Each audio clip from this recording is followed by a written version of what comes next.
ازيكم عاملين ايه؟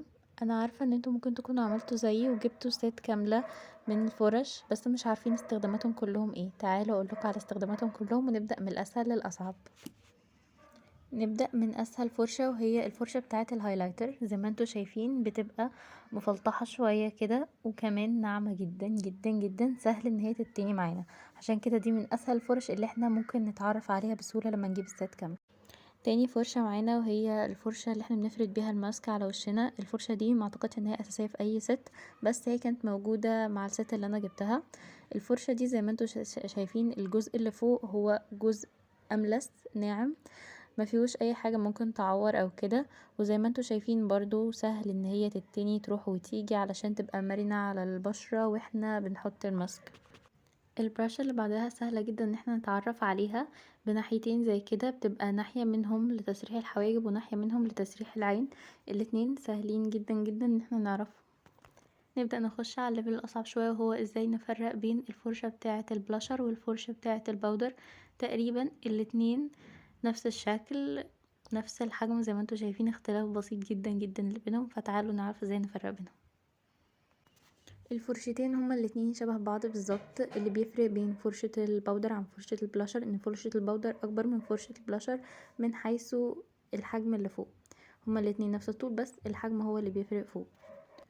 فرشة البلاشر زي ما قلنا هي حجمها اصغر، من فوق ملمومة نفس طول فرشة الباودر بالظبط، بس هي حجمها اصغر، برضو ناعمة زيها. يعني لو حد مش عارف استخدم دي مكان دي مفيش اي مشكلة، الاتنين واحد.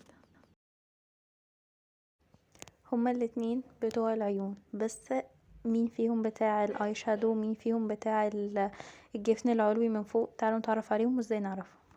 اول براش معانا وهي البراش بتاعه الاي شادو البيز، او اللون الاساسي اللي احنا بنحطه فوق جفن عينينا. زي ما هي واضحه قدامنا، مش سهل ابدا ان هي تروح وتيجي، ملمومه من فوق مش منفوشه، عشان كده هي بتاعه الاي شادو البيز. تاني براش معانا وهي البراش بتاعة الجفن العلوي، او الجزء اللي تحت الحواجب بالظبط. دي زي ما احنا شايفين سهلة ان هي تروح وتيجي معانا، منفوشة اكتر وليها زاوية حادة، علشان في المكان ده بنحب نحدد فين نحط الهايلايتر او الجليتر بالظبط. الفرش دول ممكن يكونوا شكلهم غريب عن العين للوهلة الاولى، عشان كده تعالوا اقولكوا استخدامات كل واحدة فيهم ايه وازاي نفرقهم عن بعض.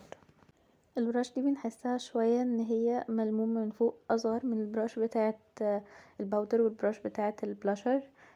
زي ما انتوا شايفين سهلة ان هي تروح وتيجي، مش منفوشة. ده معناها ان البراش دي بتاعة الفاونديشن.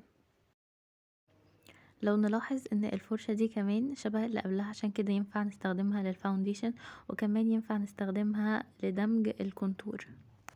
اخر فرشة معانا وهي الفرشة دي.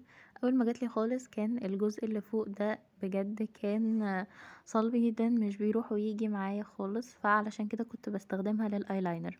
لكن بعد اول غسلة ليها لاحظت ان هي بقت مرنة اكتر، الريش بتاع الفرشة اتفرد اكتر، فعشان كده بقيت استخدمها للروج ومبقتش تنفع للايلاينر.